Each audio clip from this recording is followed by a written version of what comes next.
Bonjour à toutes et à tous, nous sommes le vendredi 18 octobre. Bienvenue dans votre journal d'information de la mi-journée sur TV Vendée. J-1 avant l'ouverture du village du Vendée Globe. À partir de ce samedi et pendant 3 semaines, le public va pouvoir découvrir l'écart anti-moka installé au ponton à Port-Olona, mais aussi plonger dans l'univers de ce tour du monde à la voile en solitaire avec 30 000 mètres carrés d'exposition. À l'occasion de cette 10e édition, les anciens vainqueurs sont mis à l'honneur. L'organisation a également décidé de mettre en avant la préservation de l'environnement. Le Vendée Globe prend un virage environnemental comme aucune course ne l'a fait jusqu'à présent. Et donc vous verrez là aussi sur le village combien nous attirons l'attention de tout le public, de nos enfants en particulier évidemment, sur cette grande précaution qu'il faut que nous prenions sur ce terrain de sport des skippers qui s'appelle les océans. Et ces océans ont aussi leur fragilité. Eh bien, il faut que nous puissions en parler au moment où la foule va être très nombreuse sur ce village. Le Conseil régional des Pays de la Loire a ouvert sa session trimestrielle d'automne ce jeudi à Nantes. Et au cœur des débats, le budget. La présidente de la région souhaite réaliser 100 millions d'euros d'économies en 2025, tout en gardant l'emploi, la jeunesse et la transition écologique comme priorité de son mandat. Christelle Morancé a notamment confirmé la création d'un campus sur les énergies durables, présenté au printemps dernier. À quelques semaines du vote du budget, l'heure est donc au débat pour définir où vont être réalisées les économies. Pour l'instant, le travail est engagé, nous verrons bien. En tout cas, ce qui est sûr, c'est qu'on prendra toute notre responsabilité dans cet effort au niveau national. Et ce qui est sûr, c'est que moi, je veux me concentrer sur nos compétences. Ça, c'est un enjeu essentiel parce que depuis des années, quelles que soient les collectivités, on va un petit peu partout. Et je pense qu'il faut aller là où c'est essentiel, là où sont nos compétences, à savoir la jeunesse avec les lycées. Je pense au transport. Je crois qu'il y a une attente aussi très, très forte sur les transports, quels que soient les territoires. L'économie, qui est un enjeu important. Et encore une fois, l'économie, nos entreprises, c'est ce qui fait l'attractivité de nos territoires, il ne faut pas l'oublier. Reste donc maintenant à savoir sur quel projet, sur quelle thématique la région des Pays de la Loire va pouvoir rogner les dépenses. Et sur ce sujet, rien n'est officiellement annoncé.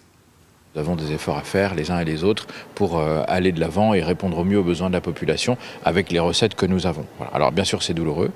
La région fera en sorte de faire les meilleurs choix. Ils ne sont pas aujourd'hui bouclés aujourd'hui.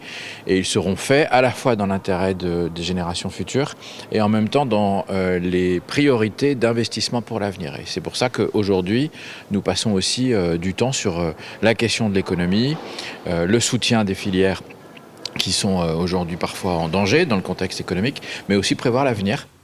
La communauté de communes Océan-Marais de Mont souhaite accélérer la transition numérique de son territoire. Pour cela, elle vient de signer une convention de partenariat avec le réseau ADN Ouest, ADN signifiant Agir pour le développement numérique.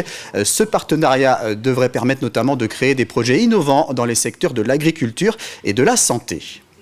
Sur 2025, on a un séminaire alors on n'a pas encore trouvé son petit nom, mais sur tous les enjeux agro, agri, data et IA, donc aussi sur le territoire, alors bien évidemment de Saint-Jean-de-Mont, mais pas que, puisque l'idée c'est aussi de pouvoir, sur ces enjeux de transition et transformation numérique, pouvoir aider les entreprises. Et puis il y a un hackathon sur le sujet de la silver economy qu'on est en train de démarrer, donc là on est au départ, mais sur 2025, plutôt deuxième semestre, je pense qu'on va pouvoir faire un hackathon également. On a aussi des enjeux aussi sur le sujet on parle des filles dans les métiers du numérique, mais il y a aussi les hommes dans les métiers de la santé. Donc on va faire également des ateliers avec Face Vendée. Pour essayer de mieux faire comprendre ses missions et ses ressources, France Service a proposé au grand public pendant une dizaine de jours un escape game, une initiative de l'antenne de la Châtaigneraie, unique en France, qui pourrait faire des émules. L'occasion pour les animatrices et le conseiller numérique d'inciter les habitants de la communauté de communes à les rejoindre en cas de questions sur les services publics. Le but, c'est au travers de l'accompagnement d'un jeune couple, en 1 heure, réussir à résoudre un ensemble d'énigmes autour de l'emploi, de l'identité, carte d'identité, de la santé avec la carte vitale, de tous les accompagnements en fait, qu'on peut retrouver au sein d'une France Service. Malgré notre implantation, c'est vrai qu'on on a toujours envie de faire découvrir un petit peu la France Service au grand public, parce qu'il y a encore des personnes qui ne connaissent pas. Et de permettre à toutes les personnes du territoire, quel que soit leur âge, leur niveau de connaissances et de compétences, de pouvoir venir découvrir de façon ludique et pédagogique.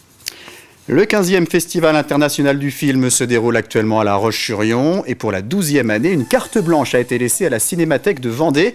Mardi dernier, elle a présenté 2 films restaurés au cinéma Le Concorde. On y retrouve des images de la ville-préfecture de la Vendée datant de 1936 et 1937, des projections agrémentées de commentaires d'un chercheur en histoire et d'échanges avec le public auquel a pu assister notre journaliste Louise Biagé. Défilés militaires, foires, courses cyclistes, les spectateurs du cinéma Le Concorde étaient plongés dans les années 30. La Cinémathèque de Vendée a assemblé ces images qui ont parfois fait rire mais qui ont surtout étonné. Ça évoque un monde qui est présent mais qui a disparu. Donc c'est une évolution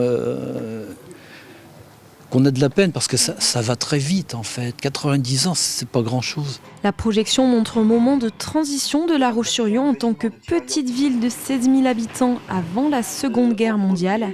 Le chercheur en histoire William Chevillon était présent pour commenter les images avec à la fin un moment d'échange auprès du public. Ce qui est assez intéressant dans les échanges avec le public autour de ces films, c'est de pouvoir laisser libre cours à l'imagination, mais également laisser les spectateurs donner leurs souvenirs. Et je crois que c'est tout à fait important d'imaginer que le film, il ne raconte pas une histoire en tant que telle dans ce cas de figure, mais il permet de révéler des souvenirs. Ces images sont exceptionnelles et peu connues puisqu'elles étaient destinées au cercle privé. La Cinémathèque a pu les récupérer pour les partager au public de 2024. Alors il y a un énorme travail de restauration image par image qu'on a fait avec nos confrères de la Cinémathèque de Nouvelle-Aquitaine.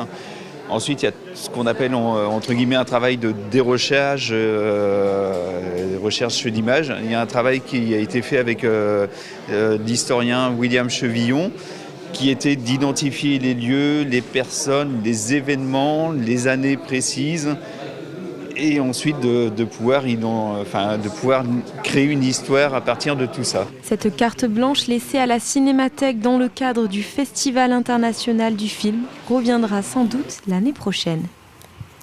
C'est la fin de cette édition. On se retrouve à 18h pour un nouveau point sur l'actualité vendéenne. Très bonne journée sur TV Vendée.